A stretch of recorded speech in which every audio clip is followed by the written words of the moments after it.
네. 안녕하세요. 오늘은 8월의 마지막 달이고요. 또 새로운 한 주가 시작된 월요일 저녁입니다. 또한 인천 여경 신우회가 모이는 날이기도 한데요. 코로나19의 재확산으로 인해서 또 저희들뿐만 아니라 모든 모임이 어렵게 됐죠. 그러한 관계로 오늘도 온라인 예배로 여러분들을 찾아뵙게 되었습니다. 먼저 우리 주님께서 가르쳐 주신 주기도문으로 신앙 고백하시겠습니다. 하늘에 계신 우리 아버지여, 이름이 거룩히 여김을 받으시오며 나라가 임하시오며 뜻이 하늘에서 이루어진 것 같이 땅에서도 이루어지이다. 오늘 우리에게 일용할 양식을 주시옵고 우리가 우리에게 죄 지은 자를 사하여 준 것 같이 우리 죄를 사하여 주시옵고 우리를 시험에 들게 하지 마시옵고 다만 악에서 구하시옵소서. 나라와 권세와 영광이 아버지께 영원히 있사옵나이다. 아멘. 찬송가 540장입니다. 주의 음성을 내가 들으니.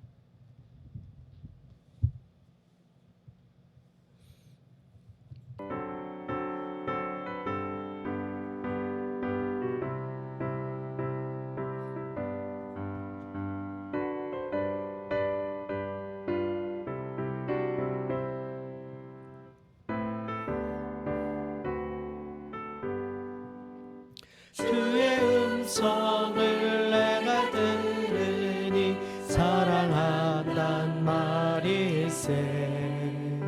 믿는 마음으로 주께 가오니 나를 영접하소서. 내가 매일 십자가 앞에 더 가까이 가오니 구세주의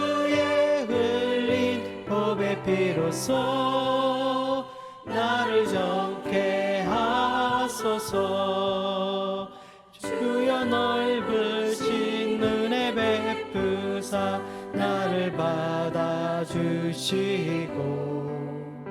나의 품은 뜻 주의 뜻같이 되게 하여 주소서. 내가 매일 십자가 앞에 더 가까이 가오니 구세주의 흘린 보배 피로써 나를 정케 하소서.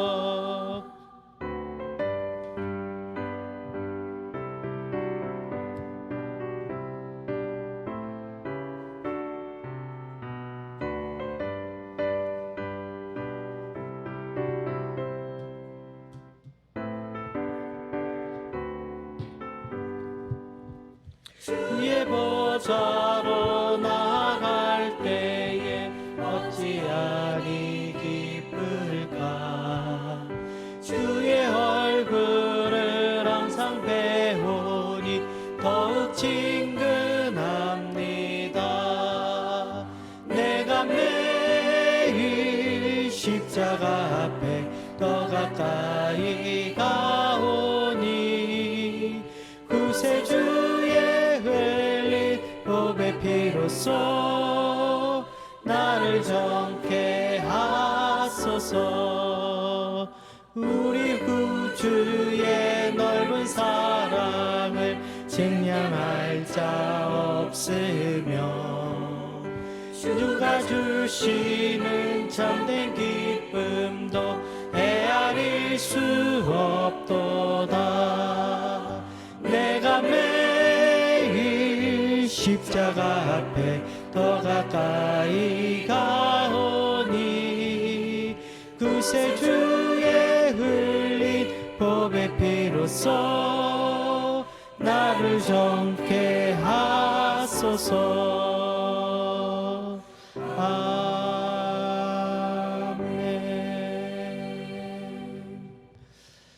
오늘 우리에게 주신 하나님의 말씀은 베드로 후서 1장 4절 말씀입니다.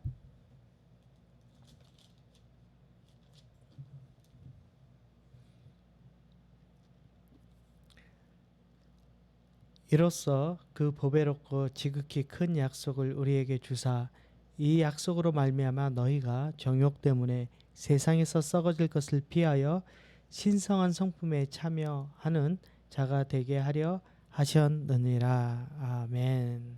예. 언제쯤이면 우리가 코로나 이야기를 코로나19 이 단어를 빼고 안부 인사를 묻는 때가 올까요? 재확산으로 인해 또 많은 어려움을 온 국민들이 겪고 있는 상황입니다. 오늘은 베드로전서, 베드로후서 말씀을 함께 나눌 텐데요. 베드로전서에서도 동일한 명칭을 하나 쓰고 있는 것이 있습니다. 그것은 그리스도인이라는 단어이죠. 그리스도인이 누구인가? 그리스도인은 어떠한 존재인가? 라고 이야기할 때에 그리스도인이란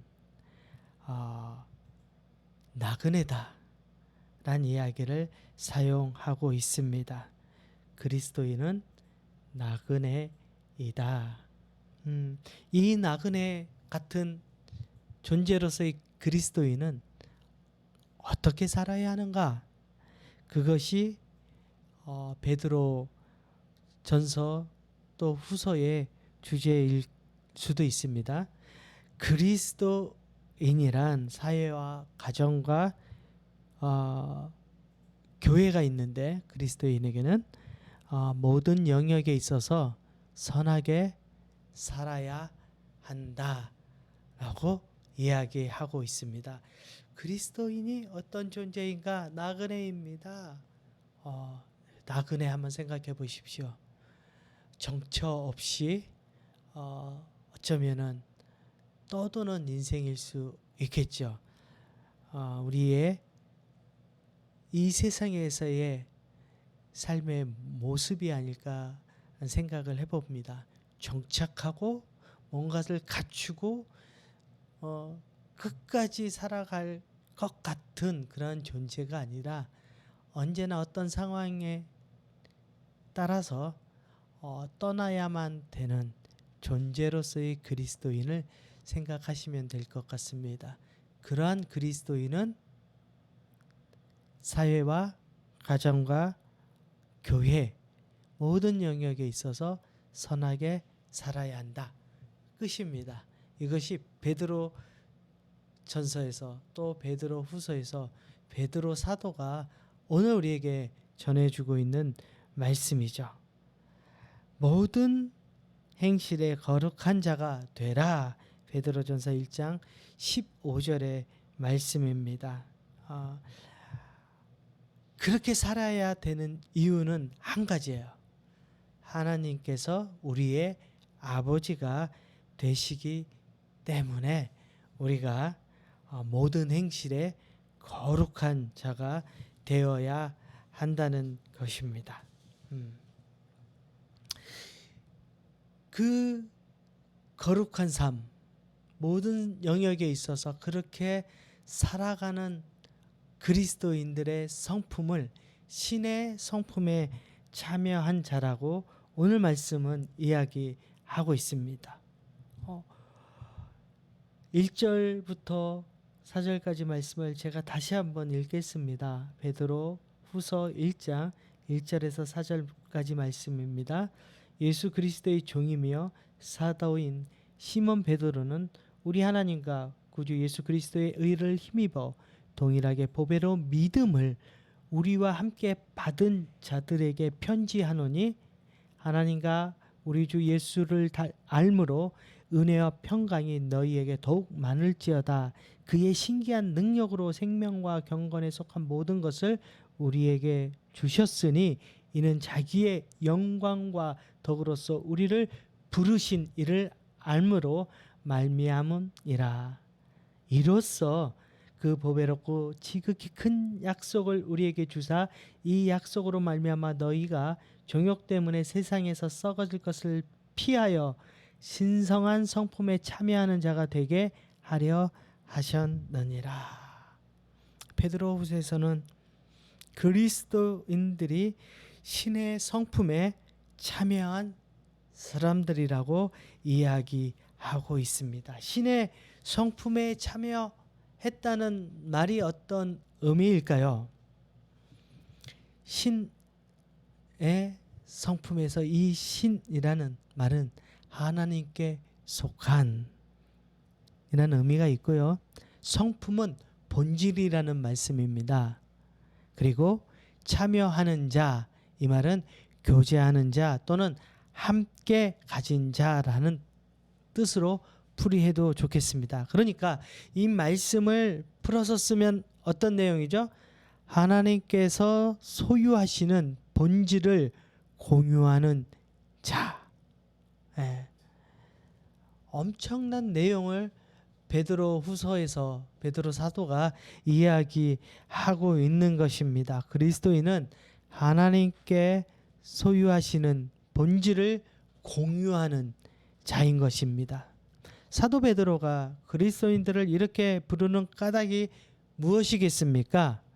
이것은 그리스도인들이 존귀한 자임을 드러나기 위해서 이 글을, 이 편지를 쓴 것입니다. 우리가 어떤 존재라고요? 하나님께서 소유하시는 그 본질을 공유하는 자. 소름 끼치지 않습니까? 놀랍지 않습니까? 그 어떤 은혜로 치장한다 하더라도 오늘 말씀만큼 이렇게 귀하게 크게 우리를 드러낼 수 있는 단어가 또 어디 있겠습니까? 사도 베드로가 그리스도인들은 이러한 사람들입니다.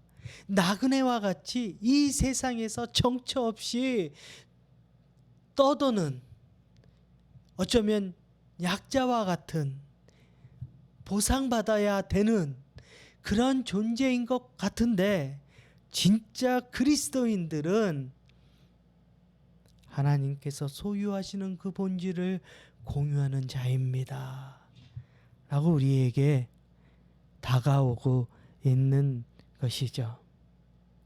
그리스도인은 하나님과 같은 높은 신분에 참여하는 자들입니다. 베드로전서 1장 15절과 16절 말씀을 보도록 하겠습니다. 원이 우리가 하나님과 같아? 무슨 이런 경솔한 이야기가 있는가? 그렇지 않다는 거죠. 베드로전서 1장 15절과 16절 말씀입니다. 오직 너희를 부르신 거룩한 이처럼 너희도 모든 행실에 거룩한 자가 되라. 기록되었으되 내가 거룩하니 너희도 거룩할지어다 하셨느니라. 아멘.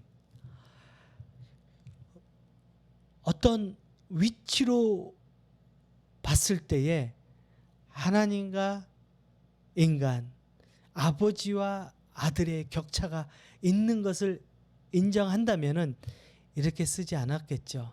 너희는 원래 부족해. 거룩할 수 없는 존재야. 나와 같이 될 수 없어.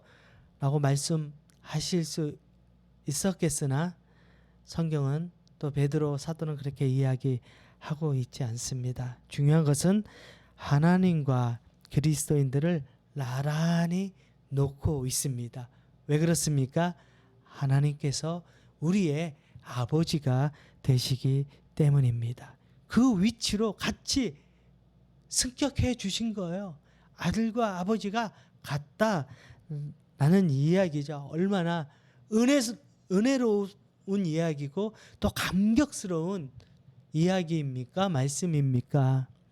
두 번째 중요한 것은 하나님의 본질과 그리스도인의 본질을 동일하게 설명하고 있는 것입니다. 그리스도인들에게 가장 높은 기대치를 설정하고 있는 거죠. 사도 베드로는 그리스도인을 신의 성품에 참여한 자라 부르고 있습니다. 그리스도인이 존귀한 자임을 표현하고 있습니다.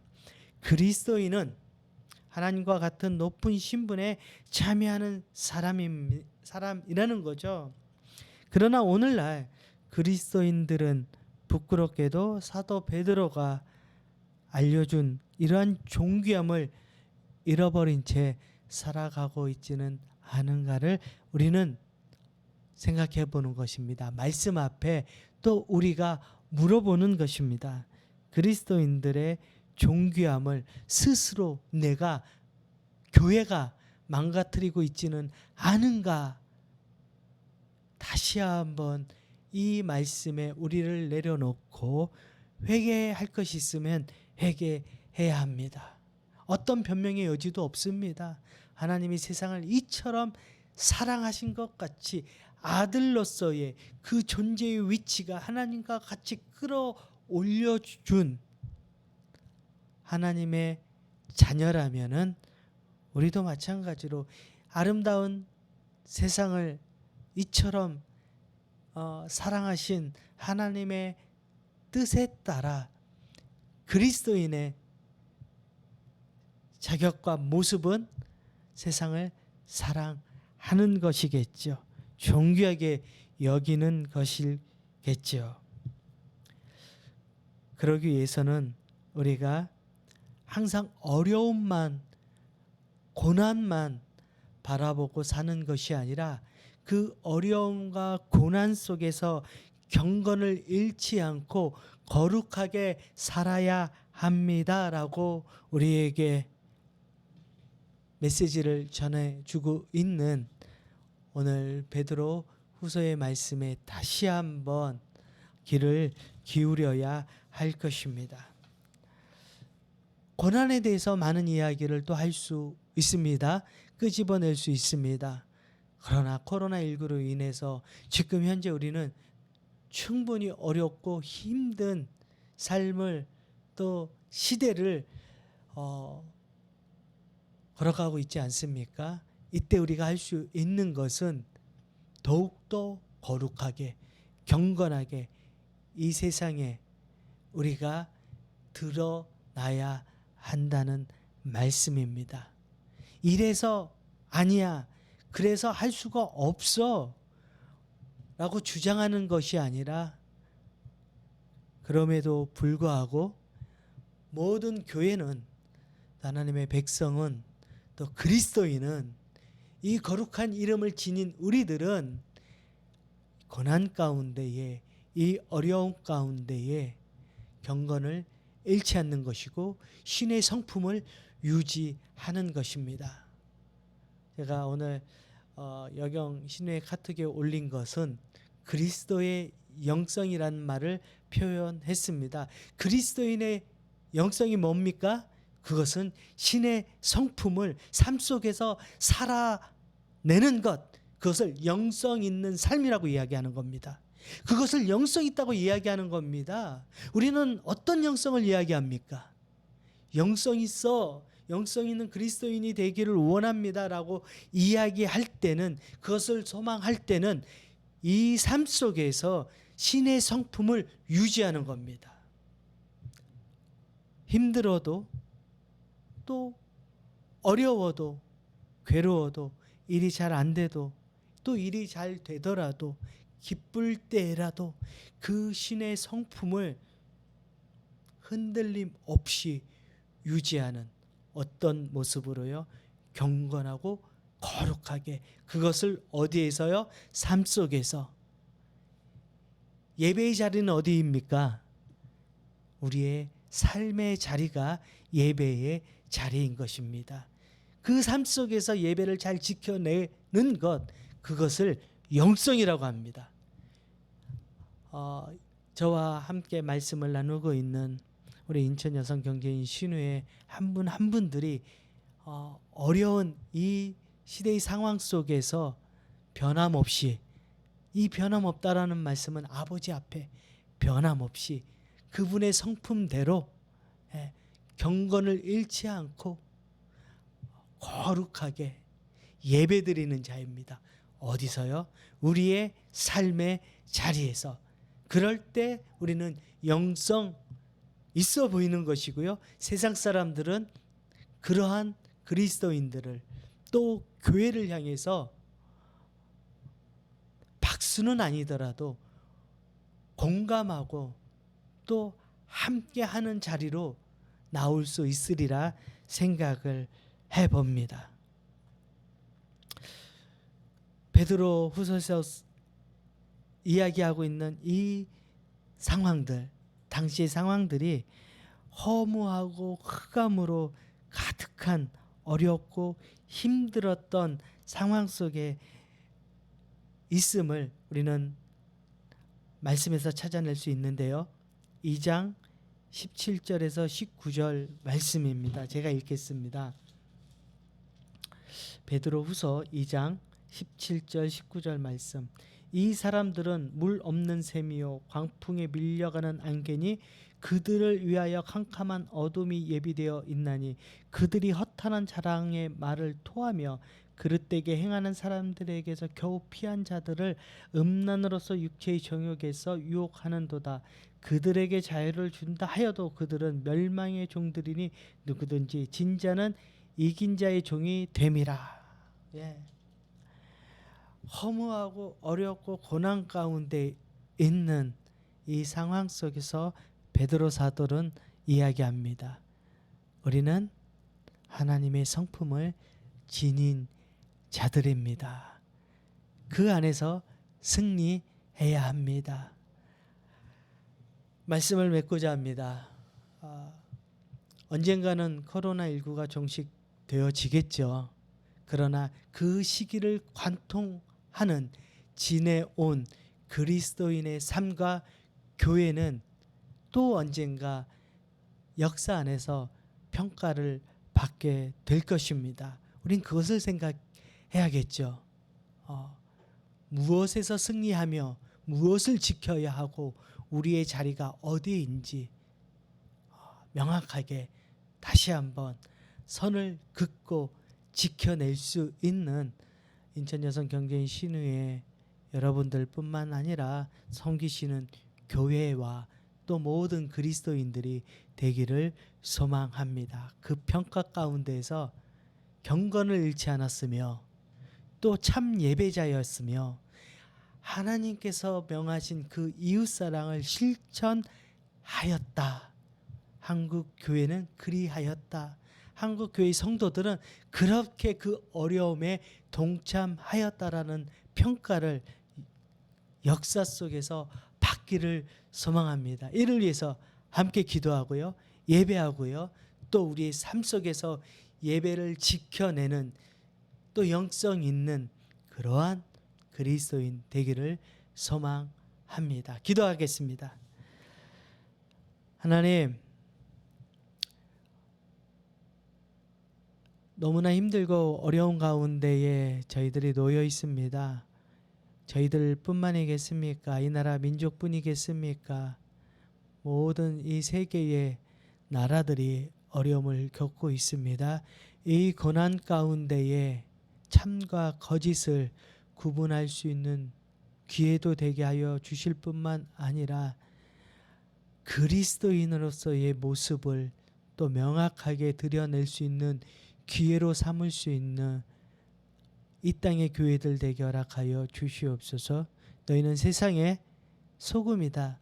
너희는 세상의 빛이다 라고 말씀하신 우리 주님의 말씀을 다시 한번 깊이 묵상할 수 있는 교회가 되게 하시고 또 믿음의 사람들 되게 하여 주시옵소서. 예수님 말씀하셨습니다. 율법의 모든 계명을 정리하면은 하나님 사랑, 이웃 사랑이라고 우리에게 가르쳐 주셨습니다. 실천하는 그 사랑을 지금 실천할 수 있는 민족의 교회가 되게 하시고 이 민족의 또한 그리스도인들이 되게 하시며 이 세상에 그리스도인들이 될 수 있도록 성령님 함께 하여 주시옵소서. 이 코로나가 빨리 물러나가기를 기도합니다. 물러난 그 자리에 생명이 다시 움트게 하시고 치유와 회복이 일어나게 하여 주시옵소서.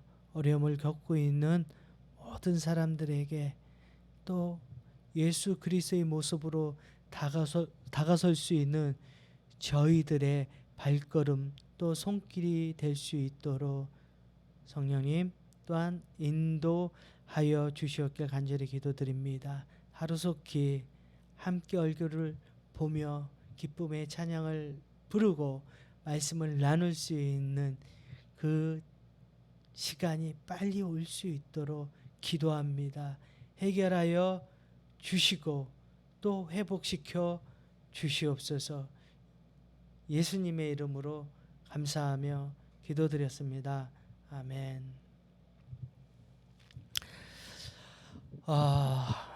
한 주간 동안 잘 지내셨습니까?